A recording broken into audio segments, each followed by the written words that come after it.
This is TWiT. I wanted to kind of talk about QSL cards. It's been a few years since I did this, and some of you may be new to the hobby.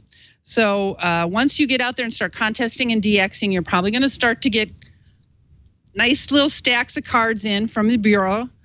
And so what are you going to do with these? Or you're going to get direct cards in the mail directly from them to you instead of in a package like this from the Bureau. So what you're going to need to do once you start DXing and contesting, getting on HF, is you're going to need to get some QSL cards. You can go anywhere. I know Amanda does these. I get mine from Randy, KB3IFH. He does my cards, but and then you kind of have to just, you just have to look in your log and you kind of fill it out. I'll put this here. Certain things you need the date, you need the time in UTC, you need the band or frequency, and you need to give them your your mode, your signal report. And up here, this actual box is for if you have to go through a QSL manager, that's where you put their call, so it would go to him to let them know that you're QSLing. And then at the bottom, it's going to ask you if you want to get if you're like, say you worked a country and you want to get confirmation, you have to send them a card, and you're usually going to have to send them IRCs or green stamps, because some of these people who work from these rare entities, and they may be running 150, 200 people an hour, and if they're from a rare country in Africa, it's going to bankrupt them if they have to send all these cards to everybody for free. So that's why you want to at least cover their postage, the cost of their cards, their envelopes, things like that. So most of them require 2 or 3 green stamps.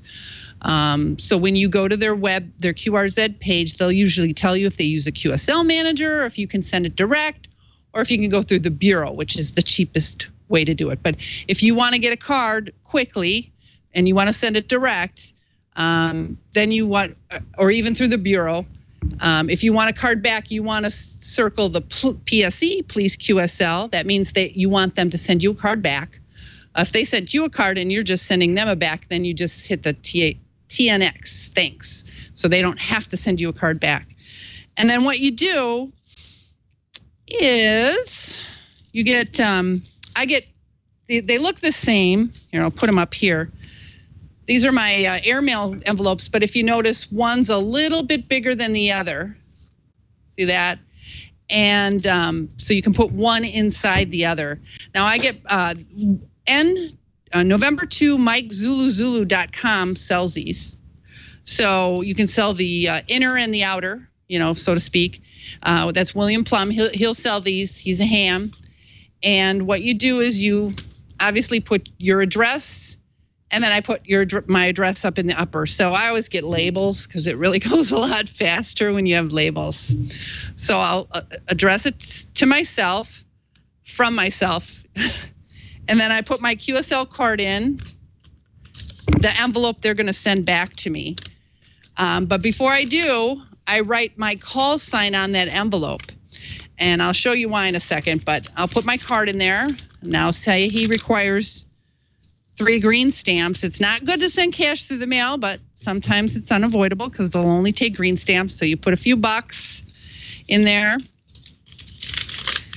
and it's got your call sign there. And the reason it has that is when they get this envelope and they pull this one out and they pull your card out of here and they write you a new card, they might not remember which QSL card goes with it, which envelope. Because a lot of people's QSL cards don't have their names on them. They just have a call sign, but your envelope just has your name on it. So they might not be, then they have to go look it up on QRZ, see what your name is, and find the right envelope.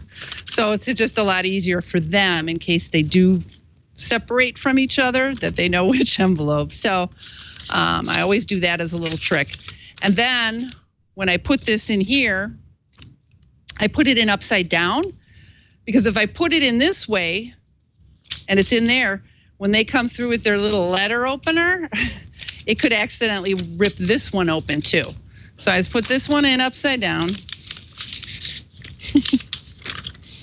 seal it off, address it to them, stamp with the international stamp and mail it off. So it's real easy for him to send me a card back. He's got enough money to help pay for it, and all is well.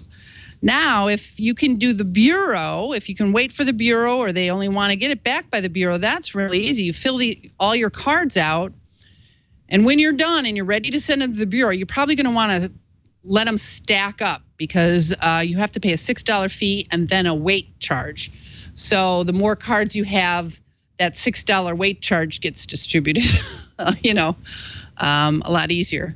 Over more cards than just a couple of cards. If you're sending 2 cards off and it's $1.18 for the first, ounce, and then $6, you're paying $7.15 for 2 cards, versus if you do 100, $7.18 for 100. It's a lot cheaper. So you fill them all out, and then you put them into country code prefix. So Germany is Delta Lima, so that's D. Japan is Juliet Alpha, so that would come after the Delta Lima. The England is a G normally, but there you'll find some M's that are England. So you need to put the M's with the G's, because the G is the main country code prefix. Now you can go online and pull up the country code prefixes to help you figure out which ones they go in, and then you put that in country code prefix, alphabetical order, put it into a box or an envelope, along with proof that you're an ARRL member, because to use the bureau, you do need to be an ARRL member, any level, and then you have to pay your rate. Now, hang on, let me show you the rates. Okay, and so it's $1.15 an ounce plus $7. I'm sorry, I had it wrong, $7. So if you had a pound and a half of cards, about 225 cards, it's going to be $34. But divide that by 225, it's still the better deal. But if you only did 2 cards, you're going to pay $8.15 for 2 cards. So that's not the better deal. So it's always best to let that stack up and, before you send them all off to the bureau. So hopefully that helps you guys a little bit.